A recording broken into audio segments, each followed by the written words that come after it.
ওই 1932 সালে কোনো দেশ বাদ ছিল না। ইন্ডিয়ার প্রতিনিধি ছিল, পাকিস্তানের প্রতিনিধি ছিল, বাংলাদেশ থেকে, তারপর আরব কান্ট্রি যে সমস্ত আছে, লন্ডন থেকে, ফ্রান্স থেকে, আমেরিকা থেকে, কোনো জায়গার থেকে বাদে আসেনি। সমস্ত জায়গা থেকে সব লোক সেখানে এসেছিল, সরকারি প্রতিনিধি সব এসেছিল। 1300 বছর আগের কবর হজরতে হোজাইফা রাদিয়াল্লাহু তাআলা আনহু আর হজরতে জাবের রাদিয়াল্লাহু তাআলা আনহু, তাদের যখন দেহখানা দেখা গেল, চোখ হার্ট সব পরীক্ষা করা হলো, যারা আই স্পেশালিস্ট চোখ পরীক্ষা করলেন, তারা বলছেন এ কথা যে এরা মৃত নয়, এরা জীবিত, এরা যেন চোখ দিয়ে দেখতে পাচ্ছে, তাই না? তো ফ্রান্সের সরকারিভাবে ওরা একটা ওই টিভি ব্যবস্থা করে দূরে তার দিয়ে সব জায়গায় জায়গায় রেখে দূরের লোক যাতে দেখতে পায় তার ব্যবস্থা করেছে। ইরাকের এই যে ঘটনাটা, এটা আমি 1932 সালের ঘটনা বলছি, খুব বেশি দিনের কথা নয়। যত লোক সেখানে উপস্থিত হয়েছিলেন সকলে কালেমা পড়ে মুসলমান হয়ে গেল। আসসালামু আলাইকুম, আউযু বিল্লাহি মিনাশ শাইতানির রাজিম, বিসমিল্লাহির রহমানির রহিম। সুবহানাকা লা ইলমা লানা ইল্লা মা আল্লামতানা ইন্নাকা আনতাল আলিমুল হাকিম। বিসমিল্লাহির রহমানির রহিম। রব্বি ইশরাহ লি সাদরি ওয়া ইয়াসসির লি আমরি ওয়াহলুল উকদাতাম মিন লিসানি ইয়াফকাহু কাওলি। আলহামদুলিল্লাহি কাফা ওয়া সালামুন আলা ইবাদিহিল্লাযিনা ইসতাফা, আম্মা বাদ। সমস্ত প্রশংসা গুণকীর্তন ওই আল্লাহ পাকের জন্য, যে আল্লাহ পাক আমাদেরকে কবুল করে ভালোবেসে দুনিয়ার কাজকে পরিত্যাগ করার তৌফিক দিয়েছেন, আর তার এই পবিত্র জুমা ঘরে আসার তৌফিক দিয়েছেন।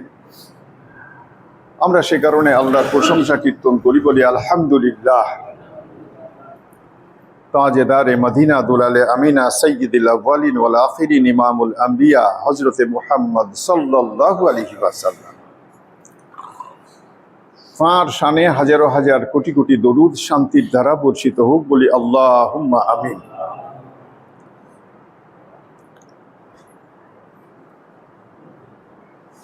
মনোযোগ সহকারে শুনি। আজকে শেষ করব, যে চ্যাপ্টারটা ধরেছিলাম আজকে শেষ করে দেব। কি ধরেছিলাম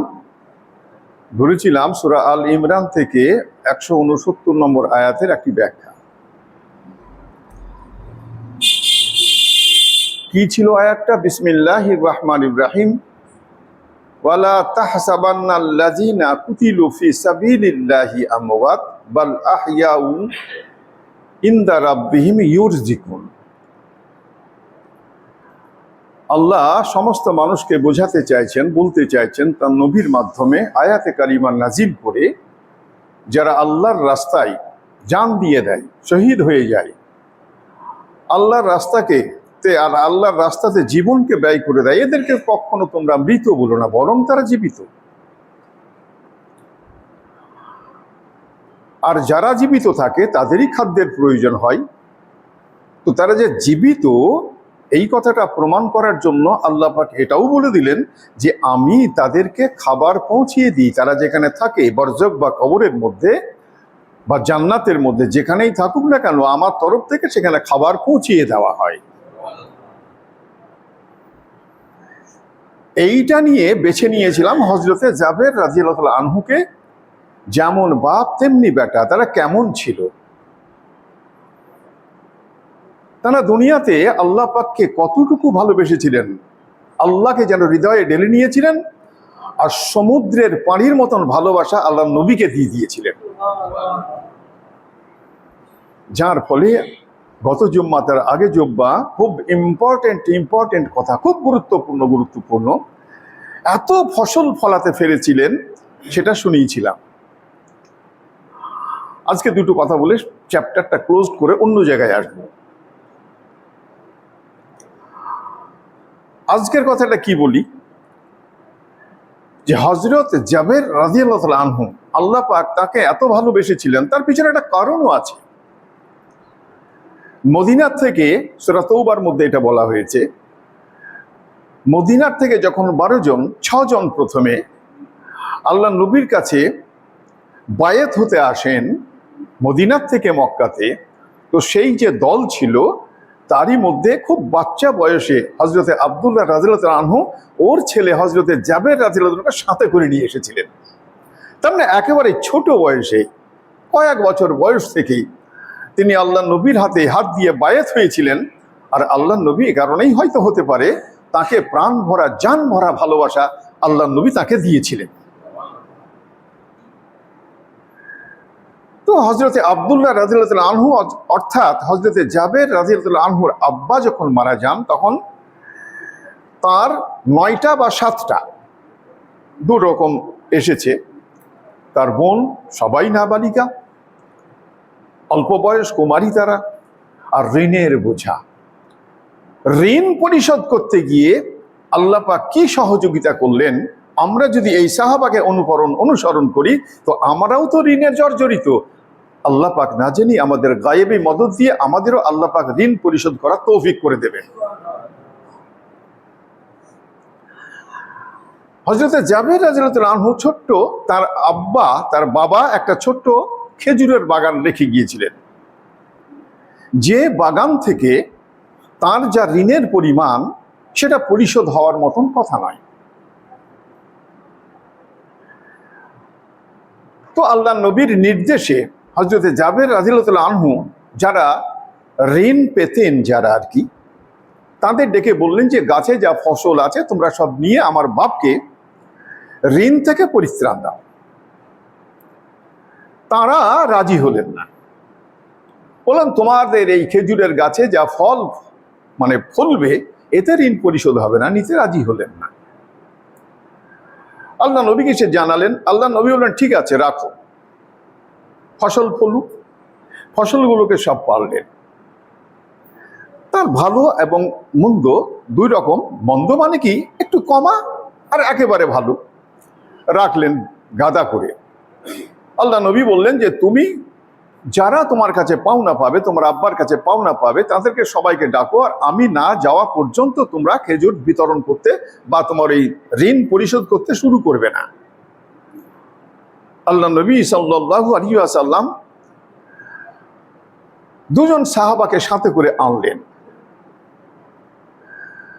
গাদার কাছে বসলেন। হযরতে জাবের রাদিয়াল্লাহু আনহু বললেন যাও ডেকে নিয়ে এসো। যারা ঋণ পাবে তাদেরকে ডাকা হলো, তাদের সকলকে আসলেন। কিন্তু তারা আল্লাহ নবী সাল্লাল্লাহু আলাইহি ওয়াসাল্লামকে দেখে একটু ইতস্তত বোধ করছিলেন। যাই হোক, আল্লাহ নবী সাল্লাল্লাহু আলাইহি ওয়াসাল্লাম বললেন তোমরা তাহলে কে কতটুকু পাবে লিস্ট ধরো আর দিতে এবার শুরু করো। আল্লাহ নবী প্রথমে শুরু করলেন দিতে। আল্লাহ নবী হযরতে জাবের রাদিয়াল্লাহু আনহুকে এতই ভালোবেসেছিলেন, আর আল্লাহ নবীর দ্বারাতে আল্লাহর গায়েবী মদত এমনই ছিল যে অল্প খেজুর যা দেনা পরিশোধ হওয়ার কথা নয়, যারা ঋণ পাবে নিতে চায়নি, সেই গাদাতে বসে আল্লাহ নবী যখন বিতরণ করতে শুরু করলেন, তো এক এক করতে করতে যত ঋণদার ছিল প্রত্যেকেরই ঋণ সবাইকে পরিশোধ করে দেওয়া হলো। সবাইকে পরিশোধ করার পরে আল্লাহ নবী সাল্লাল্লাহু আলাইহি ওয়াসাল্লাম সব যখন পরিশোধ করে দিলেন, জাবের রাদিয়াল্লাহু আনহুকে বললেন কতটা মাল আছে এটা ঠিক করে নাও এবার। আল্লাহ নবী চলে গেলেন। হযরতে জাবের রাদিয়াল্লাহু আনহু দেখলেন যে সেখানে ভালো এবং 1 নম্বর 2 নম্বর দু রকম খেজুর মিলে 40 আর 73 মন খেজুর সেখানে উদ্বৃত্ত থেকে গেল। আল্লাহ নবী সাল্লাল্লাহু আলাইহি ওয়াসাল্লামকে গিয়ে হযরতে জাবের রাদিয়াল্লাহু আনহু বললেন ইয়া রাসূলুল্লাহ সাল্লাল্লাহু আলাইহি ওয়াসাল্লাম, এই পরিমাণ খেজুর বেশি আছে। আল্লাহ নবী সাল্লাল্লাহু আলাইহি ওয়াসাল্লাম সহাস্যে বললেন তুমি আগেই আবু বকর আর হযরতে ওমর রাদিয়াল্লাহু আনহুর কথা বললেন যে আবু বকরকে আর ওমরকে তুমি এই খবরটা দিয়ে এসো। যখনই হযরতে জাবের রাদিয়াল্লাহু আনহু তাদেরকে এই খবরটা দিলেন, তারাও সহাস্যে বললেন যে জনাবে রাসূল সাল্লাল্লাহু আলাইহি ওয়াসাল্লাম যখন ওই গাদার মধ্যে হাত দিয়েছেন, নিজে যখন পরিশোধ করতে শুরু করেছেন, আমরা তখনই অনুমান করেছিলাম তোমার এই খেজুর অত্যন্ত অনেক পরিমাণে বৃদ্ধি পেয়ে যাবে। এই ছিল একটা মুজিজা। আমি এই কথাটা বলে এবার যদি সময় থাকে তার একটা বলবো না, এটাতেই শেষ করে দেব। এই যে বেঁচে থাকা, খাদ্য পৌঁছিয়ে দেওয়া, হযরতে জাবের রাদিয়াল্লাহু আনহু আমি আগেই বলেছিলাম যে তার পিতা আব্দুল্লাহ রাদিয়াল্লাহু আনহু শহীদ হয়েছিলেন এবং তার দাফন করা হয়েছিল যেটা উহুদ পাহাড়ের নিচে যে 70 জন সাহাবা কবরস্থিত হয়ে আছেন সেখানে। তো যখন শহীদ হন তখন এতটা জায়গার অভাব, এত কবর কে খনন করবে, এত দাফন কাফনের জন্য কাফনের ব্যবস্থা কে করবে, এসব নিয়ে আল্লাহ নবী সাল্লাল্লাহু আলাইহি ওয়াসাল্লাম চেয়েছিলেন যে দুজন দুজন করে সাহাবাকে এক একটা কবরে কবরস্থ করা। তো হযরতে জাবের রাদিয়াল্লাহু আনহুকে তার সঙ্গে আর একটা সাহাবা দিয়ে একসাথে কবর দিয়েছিলেন। 6 মাস পরে হযরতে জাবের রাদিয়াল্লাহু আনহু চাইছিলেন যে আমার পিতার কবরটা আমি আলাদা করে একটু দিই। 6 মাস পরে সেই কবরটা হযরতে জাবের রাদিয়াল্লাহু আনহু খনন করলেন। সেখানে খোঁড়ার পরে গিয়ে তাজ্জুব অবস্থা, চোখ তো ছানা বড়া হয়েছে। কি ছানা বড়া না, 6 মাস পরে যখন সেই কবরটা খুঁড়ে লাশটাকে বের করছেন তো দেখছেন যে অবস্থাতে ওই মাটিতে কবরের লাশ রাখা ছিল সেই অবস্থাতেই সে লাশ আছে বলেছে। এতে হলো 6 মাস পরে। 40 বছর পর হযরতে জাবের রাদিয়াল্লাহু আনহু উহুদ পাহাড়ের নিচে একটা কূপ খনন করার প্রয়োজন ছিল, তাই সরকারিভাবে কূপ খনন হচ্ছিল। তো সেই কূপ খনন করতে গিয়ে সেখানেও প্রচুর সাহাবার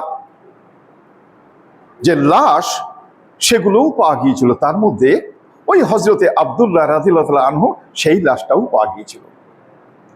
বয়ান করছেন হযরতে জাবের রাদিয়াল্লাহু আনহু সেখান থেকে পাওয়া যাচ্ছে যে 40 বছর পরে যখন কূপ খনন করতে গিয়ে আমার আব্বার, আমার পিতার লাশটা পাওয়া গেল, তা 40 বছর পরে গিয়ে সেখানে দেখছি যে এখনইকারই যেন লাশটাকে দাফন করা হয়েছে। বাপের কথা চলে গেল, এবার বেটার কথায় আসি। কোন এক কারণে হযরতে জাবের রাদিয়াল্লাহু আনহুকে ইরাকের মাটিতে কবরস্থ করা হয়েছিল। ইরাকের এই যে ঘটনাটা, এটা আমি 1932 সালের ঘটনা বলছি, খুব বেশি দিনের কথা নয়। 1932 সাল আর যদি এই 2024 সাল, একে মাইনাস করলে কত, 90-92 হয়তো আসবে আর কি। তো 92 সালের আগের ঘটনা। আর আমি এই ঘটনাটা সরাসরি লোকের মুখে শুনেছিলাম 1980-81 সালে এই ঘটনাটা ঘটেছে। যারা তখন হজে গিয়েছিলেন তারা নিজেরা অনেকেই দেখেছেন। বেশি দিনের কথা নয়, সামান্য কয়েক বছর আগের ঘটনা। তো হযরতে জাবের রাদিয়াল্লাহু আনহু আর হুযাইফাতুল ইয়ামান, অর্থাৎ ইয়ামানে বাড়ি বলে ওকে হুযাইফাতুল ইয়ামান বলা হয়, অর্থাৎ হযরতে হুযাইফা রাদিয়াল্লাহু আনহু। তো তখন ইরাকের বাদশাহ ছিলেন ফাইসাল। তো ফাইসাল বাদশাহ হযরতে হুযাইফা রাদিয়াল্লাহু আনহু স্বপ্নে দেখালেন বাদশাকে যে শোনো বাদশাহ ফাইসাল, আমি আল্লাহ নবীর সাহাবা, আমি হুযাইফা, আমার সাথে জাবেরও আছে। আমাদের কবরটা দাজলা নদীর কাছে কাছে হয়েছে, সেইটা ভাঙতে ভাঙতে আমাদেরকে এই পানিতে ভিজিয়ে দিচ্ছে, আমাদের কাফনগুলোও ভিজে যাচ্ছে। কাজেই আমাদেরকে তুমি বাদশাহ স্থানান্তরিত করো। বাদশাহ ফাইসাল 1932 সালের ঘটনা, খুব ভালো করে মনে রাখবেন। তো ফাইসাল বাদশাহ তিনি রাজকার্যে ব্যস্ত, স্বপ্ন এমন দেখেই মানুষ, কি স্বপ্ন অতটা ভাবেননি, গুরুত্বও দেননি। যখন প্রথম রাত্রিতে স্বপ্ন দেওয়ার পরে গুরুত্ব যখন দেননি বা সরকারি কাজে ব্যস্ত থাকার কারণেই গুরুত্ব দিতে পারেননি, তো যে আপনার যে মুফতিয়া কেরাম, যিনি আইন নিয়ে বিচারক যিনি আর কি, তার কাছে হযরতে হুযাইফা রাদিয়াল্লাহু আনহু আবার আল্লাহর রহমতে, আল্লাহর হুকুমে স্বপ্নে তার সঙ্গে বার্তা দিলেন। বললেন এ কথা শোনো, আমি আল্লাহ নবীর বিখ্যাত সাহাবা হুযাইফা, আমার সাথে জাবের আছে, আমাদের কবরটা ভিজে যাচ্ছে, কাফনগুলো ভিজা ভিজা অবস্থা, আমাদেরকে তড়িঘড়ি যত তাড়াতাড়ি সম্ভব এই কবর স্থানান্তরিত করো, আমাদের তুলে অন্য জায়গায় কবরস্থ করো। স্বপ্ন দেখার পরে পরে ঘুম ভেঙেছে, মসজিদে এসেছেন কাজী সাহেব, সঙ্গে সঙ্গে বার্তা পাঠালেন বাদশার কাছে। বাদশাহকে বললেন যে রাজকার্য বাদ দিন, আমি আপনার সঙ্গে এখনই সাক্ষাৎ করতে যাচ্ছি, কিছু কথা আছে, কথাগুলো শেষ করে তারপর রাজকার্য করবেন। খুব সমীহ করতেন ফয়সাল কাজী সাহেবকে। বললেন ঠিক আছে হুজুর আপনি আসুন, অসুবিধে কিছু নেই। আসলো, বললেন যে এইরকম এরকম ব্যাপার, আমি স্বপ্নে এই দেখেছি। বাদশার খেয়াল হয়ে গেছে। বাদশাহ বলছেন আমিও স্বপ্নে এটাই দেখেছি। তড়িঘড়ি মিটিং ডাকলেন, চিন্তা ভাবনা করলেন। তখন কুরবানির সময় ছিল, হজের সময়। তো হজের সময় মোটামুটি সব ঠিকঠাক হলো, সবাইকে আরবের এদেরকেও ডাকা হলো। মিটিং করে সিদ্ধান্ত হলো এইটা যে সেদিনকে যেদিনকে হজ হচ্ছে আরাফাতের দিন, সেদিনকেই জোহরের নামাজের পরে এই কবরকে স্থানান্তরিত করা হবে, খোঁড়া হবে। তো যেহেতু চারিদিকে সব জানাজানি হয়ে গিয়েছে আর বিস্তর লোক হজে গেছেন, তারা সবাই একটা অ্যাপ্লিকেশন করলেন আরবের মাধ্যম দিয়ে যে আমরা উক্ত সাহাবাদেরকে স্বচক্ষে দেখতে চাই। কাজে আপনারা এত তড়িঘড়ি না করে কিছুদিন সময় দেওয়া হোক, এরই মধ্যে করুন। তো আবার মিটিংয়ে বসা হলো। মিটিংয়ে বসে সিদ্ধান্ত নিলেন না, সাহাবারা ভিজে যাচ্ছেন, এত সময় দেওয়া হবে না, 2 দিন সময় দেওয়া হলো। 2 দিনের মধ্যে কবর খনন করে সেখানে দেখা গেল যে সত্যি সত্যি ব্যাপারটা তাই হয়ে আছে, খোঁড়া হলো। ইরাকের মধ্যে সালমান পার্ক বলে একটা পার্ক আছে, যারা দর্শন করতে যান, যারা ঘুরতে যান, বেড়াতে যান, তারা দেখতে পান। যাদের ঘোরার মানসিকতা অভ্যাস আছে তারা, আপনারাও বলে দেখতে পারবেন, সেখানে সালমান পার্কে খুব সুন্দর করে সাজানো গোছানো ও 2 জন সাহাবার, হযরতে সালমান ফার্সি রাদিয়াল্লাহু আনহু, তার ওর নামেই পার্কটা তৈরি করা, সব পার্ক করা আছে, কবর সেখানে করা আছে। তো বলছে ওই 1932 সালে কোনো দেশ বাদ ছিল না। ইন্ডিয়ার প্রতিনিধি ছিল, পাকিস্তানের প্রতিনিধি ছিল, বাংলাদেশ থেকে, তারপর আরব কান্ট্রি যে সমস্ত আছে, লন্ডন থেকে, ফ্রান্স থেকে, আমেরিকার থেকে, কোনো জায়গার থেকে বাদ আসেনি। সমস্ত জায়গার থেকে সব লোক সেখানে এসেছিল, সরকারি প্রতিনিধি সব এসেছিল। তারপর সেখানে বড় বড় যারা আই স্পেশালিস্ট, হার্ট স্পেশালিস্ট, মানে ভালো ভালো লোক, যত লোক সব আসার পরে যার যা মানে আর তখন এই টিভির কাজটা শুরু হয় তখন ফ্রান্স থেকে। তো ওরাও এসে মোটামুটি দূর থেকে লোক তো দেখতে পাবে কি করে, আর এত লোক তো হুড়হুড়ি করা যায় না। তো ফ্রান্সের সরকারিভাবে ওরা একটা ওই টিভি ব্যবস্থা করে দূরে তার দিয়ে সব জায়গায় জায়গায় রেখে দূরের লোক যাতে দেখতে পায় তার ব্যবস্থা করেছিলেন। বলার উদ্দেশ্য এইটা যে তারা যখন দেখলেন 1300 বছর আগের কবর, হজরতে হোজাইফা রাদিয়াল্লাহু তাআলা আনহু আর হজরতে জাবের রাদিয়াল্লাহু তাআলা আনহু, তাদের যখন দেহখানা দেখা গেল, চোখ হার্ট সব পরীক্ষা করা হলো, চোখটা যেন মনে হচ্ছে, চোখ যারা আই স্পেশালিস্ট চোখ পরীক্ষা করলেন তারা বলছেন এ কথা যে এরা মৃত নয়, এরা জীবিত, এরা যেন চোখ দিয়ে দেখতে পাচ্ছে। আমি কিতাবে শুনেছিলাম তখন, আর আমি এখন কিতাবে পড়ে যেটা দেখলাম যে তখনকার দিনে যত মানুষ এসেছিলেন, যারা খ্রিস্টান ছিলেন, যারা ইহুদি ছিলেন, মানে ওখানে তো আর মুশরিকের ফাংশন নাই, ওখানে মূর্তি পুজোর লোক ওখানে কেউ থাকে না, ওরা ইহুদি, নাসারা, খ্রিস্টান এইসব লোক থাকে আর কি। ওই সব লোক যারা ওসব দেখতে এসেছিলেন আর যারা ওই ডেড বডি দুটো দেখেছিলেন, মরার পরেও তারা তাবলীগ করে গেল, ওই লোকগুলো দুটোকে দেখে যত লোক সেখানে উপস্থিত হয়েছিলেন সকলে কালেমা পড়ে মুসলমান হয়ে গেল। বেশি দিনের ঘটনা নয়, 1932 সালের ঘটনা। সে কারণেই আমরা এই সাহাবাদের থেকে কি শিখবো, একটা ছোট্ট কথা বলে শিক্ষার যেটুকু আছে সেটা বলছি। সেটা কি না, এটাও জাবের রাদিয়াল্লাহু তাআলা আনহু এই হাদিসটা বর্ণনা করছেন না। হযরতে জাবের রাদিয়াল্লাহু তাআলা আনহু 1540টা হাদিস বর্ণনা করেছেন, তার মধ্যে তো আমি মোটামুটি গোটা 4-5 বললাম। আমি ছোট্ট একটা হাদিস, খুব বড়, আমি খুব ছোট 2 মিনিটে শেষ করে এই কথাটা বোঝাতে চাইছি। জাবের রাদিয়াল্লাহু তাআলা আনহু বর্ণনা করছেন যে আমি একদিনকে, আমরা সব বসে আছি, অনেক সাহাবা, আল্লাহ নবী সাল্লাল্লাহু আলাইহি ওয়াসাল্লাম আমাদেরকে বললেন এই কথা যে এক্ষুনি আমার কাছে জিবরাইল আলাইহিস সালাম এসেছিলেন, এসে আমাকে একটা ঘটনা শুনিয়ে গেলেন। কি ঘটনা?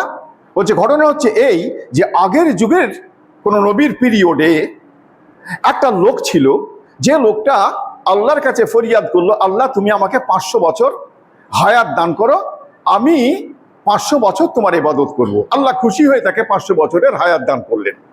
আরো তার রিজিকের ব্যাপার আছে, পানির ব্যাপার আছে, আমি বলতে গেলে অনেক সময়ের ব্যাপার, আমি এতটা বলতে চাইছি না, বুঝে নিতে হবে বুদ্ধিমান সবাই। তো সে 500 বছর ইবাদত করলো, 500 বছর ইবাদত করার পরে তার মৃত্যু আসলো। তো একটা আবেদন সে করেছিল যে আল্লাহ আমাকে সেজদা অবস্থাতে যেন মৃত্যু দিও, আর আমি যেন তোমার কাছে যখন উঠবো তখন সেজদার থেকে যেন উঠি। তো আল্লাহ পাক তাই করেছিলেন, তার ওই দোয়াটা কবুল করেছিলেন। তো কবুল করার পরে কি হলো, মরার পরে আল্লাহর সামনে হাজির।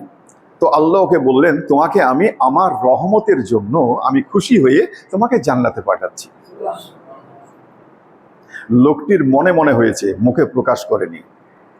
আরে আমি যদি আল্লাহর রহমতে জান্নাতে যাব, তাহলে এই 500 বছর যে মাথা ঠুকেছি তা গেল কোথায়? মনে মনে হয়েছে। আল্লাহ তো সব জানে, মনের কথা তো আল্লাহ সব বুঝতে পারে।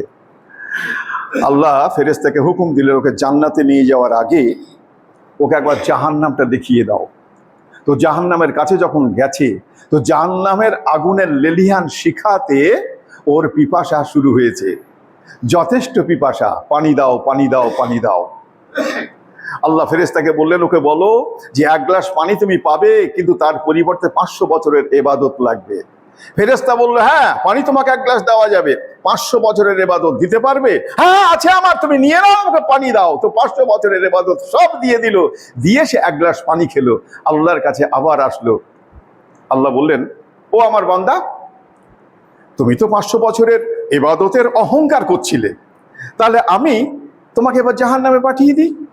আবার সেজদায় উঠে পড়েছে, বললে, আল্লাহ না না না, ইবাদতে জান্নাত যাওয়া যায় না, তোমার রহমত ছাড়া জান্নাত যাওয়া কখনো সম্ভব নয়। আল্লাহ বললেন, ঠিক বলেছো তুমি, তোমার ইবাদতকে সামনে রেখো না, আমার রহমতে তোমাকে আমি জান্নাতে পাঠিয়ে দিলাম, যাও। হযরতে জাবের রাদিয়াল্লাহু আনহু হাদিসটা বর্ণনা করেছেন। আমার বলার উদ্দেশ্য কি, কেউ যদি ভেবে থাকেন নামাজ পড়ে জান্নাতে চলে যাব, ভুল করবেন। কেউ যদি ভেবে থাকেন রমজানের রোজা রেখে জান্নাতে চলে যাব, তো ভুল করবেন। ইবাদত করতে বাধ্য, ইবাদত করতে হবে, কিন্তু আল্লাহর রহমত ছাড়া জান্নাতে যাওয়া সম্ভব নয়। আর ওই যে লোকটির মনে মনে অহংকার এসেছিল, আল্লাহ পাক সেটাও খোসা ছাড়িয়ে দিলেন। অহংকারী ব্যক্তি ইবাদতই হতে পারে না, যার মধ্যে ইবাদত আছে তার মধ্যে অহংকারও থাকতে পারে না। আমি এই কারণেই এই ঘটনাটা, এই হাদিসটা বর্ণনা করলাম। আল্লাহ পাক আমাদের সকলকে এই হযরতে জাবের রাদিয়াল্লাহু আনহুর জীবনীর থেকে শিক্ষা গ্রহণ করার জন্য আল্লাহ পাক আমাদের সকলকে তৌফিক দান করুন। আর আমরা এই সাহাবাদেরকে অনুকরণ করে সকলেই যে জান্নাত যেতে পারি, আল্লাহ পাক তারও তৌফিক দান করুন বলে আল্লাহুম্মা আমিন। ওয়া আখিরু দাওয়ানা আনিল হামদুলিল্লাহ।